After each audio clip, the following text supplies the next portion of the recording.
আসসালামু আলাইকুম। আজকে কাতলা মাছ হাতে মাখিয়ে রান্না করব। মাছটা হচ্ছে বাজার থেকে কেটে নিয়ে আসা হয়েছে, একটু বড় ছিল তো, এত বড় মাছ তো আমি কাটতে পারবো না। দেখতে পাচ্ছেন কিছু পিস আজ রান্না করব হাতে মাখিয়ে। এখানে যা যা প্রয়োজন সবই নিয়েছি: মরিচের গুঁড়া, হলুদের গুঁড়া, ধনিয়া গুঁড়া, টালা জিরার গুঁড়া, লবণ, পেঁয়াজের পরিমাণটা একটু বেশি লাগবে, পেঁয়াজ, আদা বাটা আর হচ্ছে রসুন বাটা। ঠিক আছে, এখন তাহলে রান্নায় চলে যাই। প্রথমে আমি পেঁয়াজ কুচিগুলো দিয়ে দিব। পেঁয়াজের পরিমাণটা একটু হাত দিয়ে চটকিয়ে নিব। এরপরে আমি আদা বাটা আর রসুন বাটা দিব, দিয়ে চটকিয়ে নিব।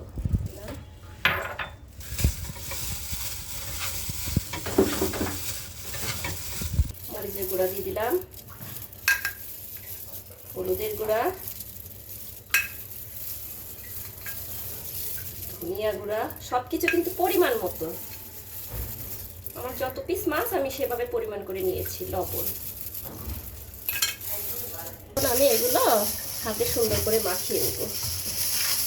এভাবে আপনারা রান্না করে খেয়ে দেখবেন, খেতে খুব মজা হবে। রেগুলার তেল দিয়ে দেবো রান্নার। তেলের পরিমাণটা একটু বেশিই দিলাম।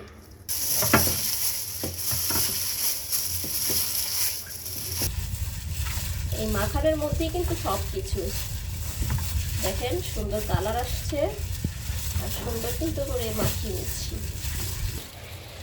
এখন মাছের পিসগুলো দিয়ে দেবো,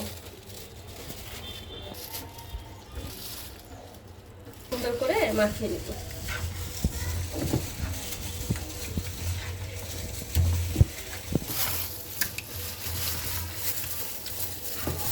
সবভাবেই তো রান্না করি, কিন্তু এভাবে খেয়ে দেখবেন, দারুণ টেস্ট হবে।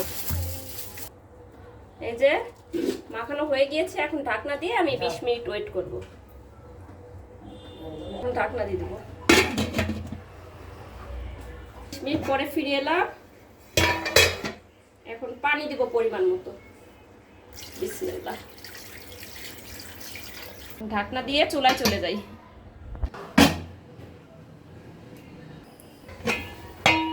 এই যে মাছ হচ্ছে, এখন লো হিটে করে দিয়েছে একদম। 10 মিনিট হাই হিটে, এখন লো হিটে দিয়ে রাখবো। ওয়াও, এই যে লো হিটে দিয়ে রেখেছিলাম, একটু নাড়া দেই। এখন আমি কয়টা আস্ত কাঁচামরিচ দিব। এখন আমি যেটা করব, টালা জিরার গুঁড়া দিয়ে দেবো পরিমাণ মতো। টালা জিরার গুঁড়া দিয়ে দিলাম, একটু ঢাকনা দিয়ে দিলাম। দেখি আমার কাতলা মাছের কি অবস্থা। এই যে আমার হাতে মাখিয়ে কাতলা মাছ রেডি।